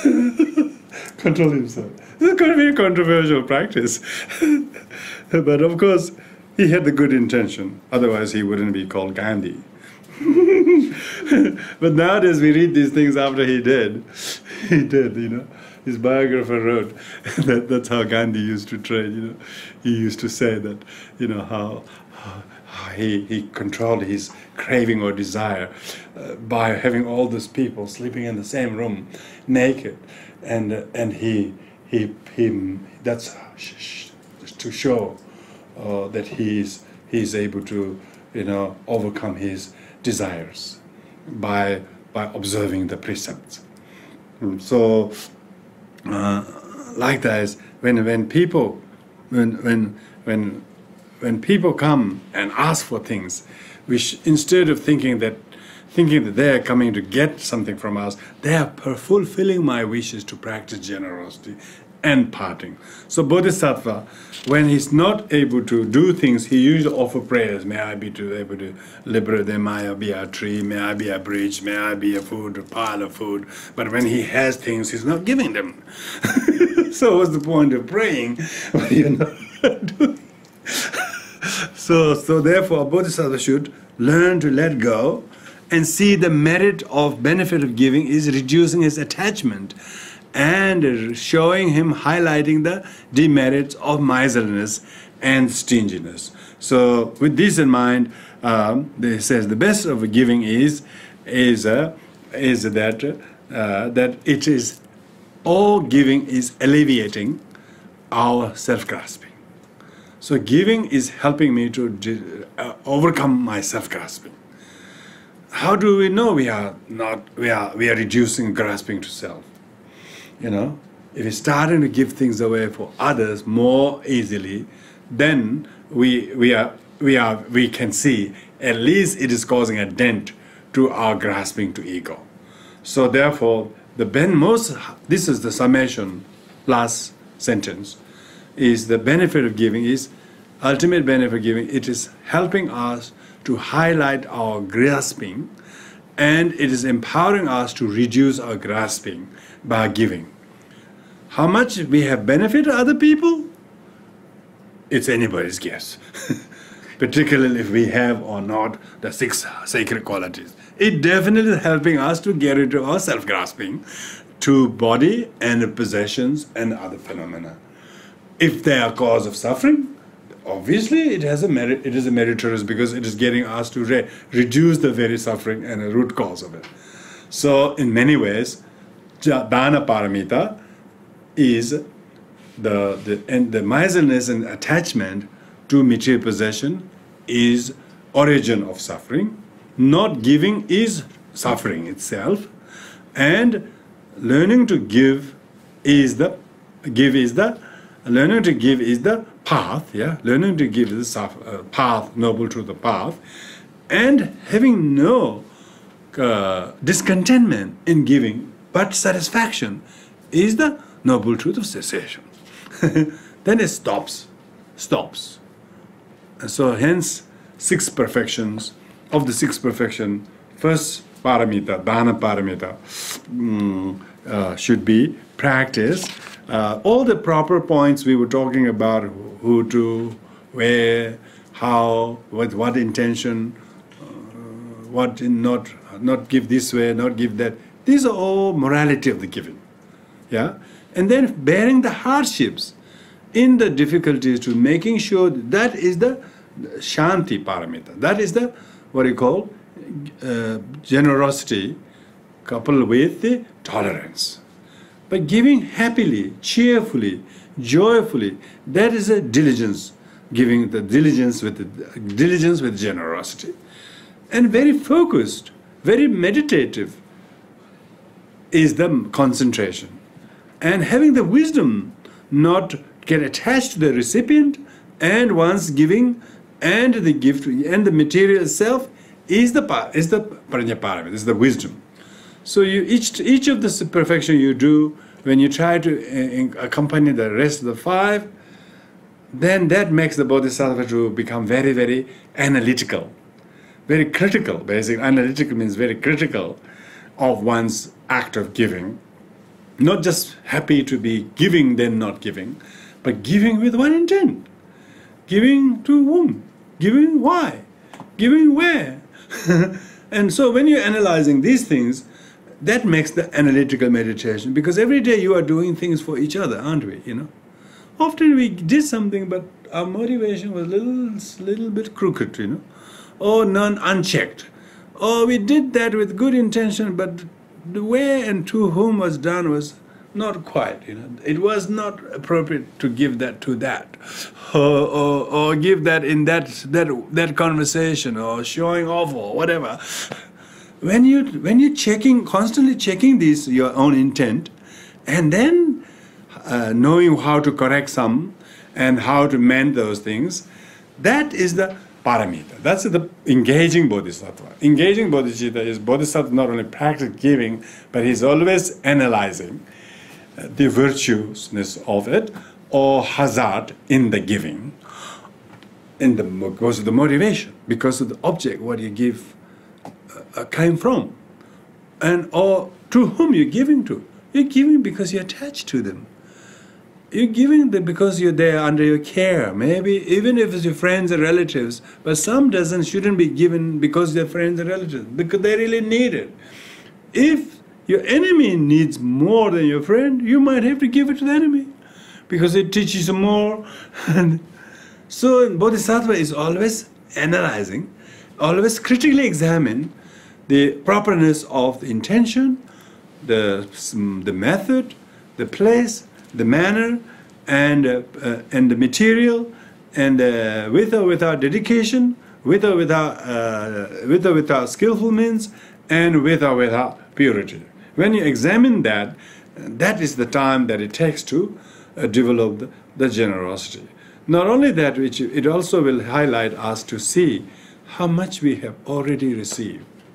So the neediness in us, the greediness in us will slowly be allayed, but instead have more contentment, that what we have already is sufficient. If we can rejoice, we already have received enough.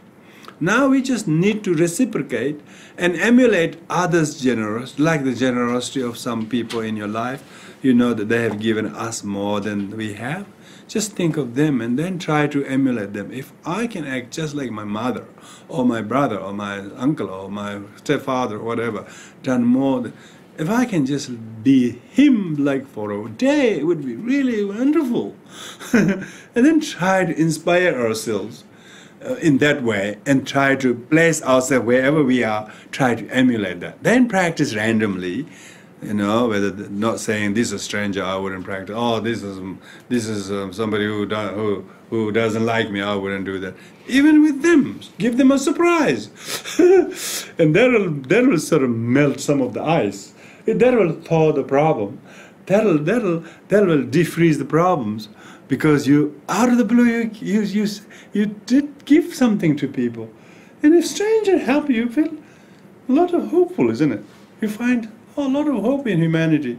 This I don't even know him, but he helped me. And surprise people. Oh, I did this to him, but he's doing this. Could you believe it? What's he up to? The people will then, and straight away realize it's possible that you don't have to stay angry, even though they think they did bad thing, harmful thing to you. But you don't have to sit like them. You just be yourself. See, this is what is called transcending ego and its past habits and territories it has not previously conquered, whether it's intention or manner or whatever it is, that we begin to analytically observe, detect, recognize, and then remedy them.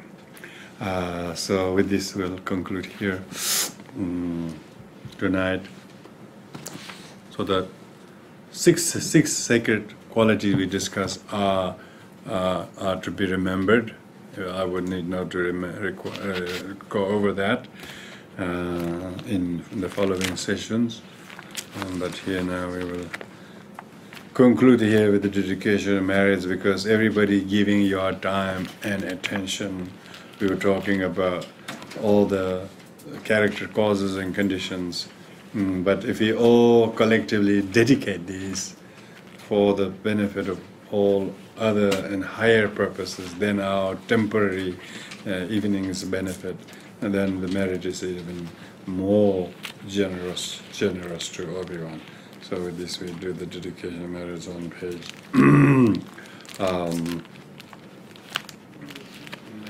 11 and 12. Yeah. By the merit of this merit and the state of nations and defeat the evil enemies of the farmers, may I liberate all sentient beings from the samsara oceans and travel ways of birth, death, sickness, and death.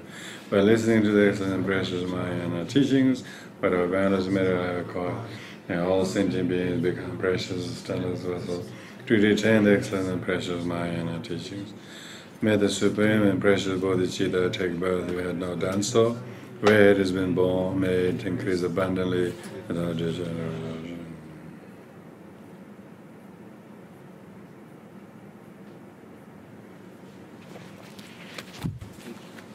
Thank you.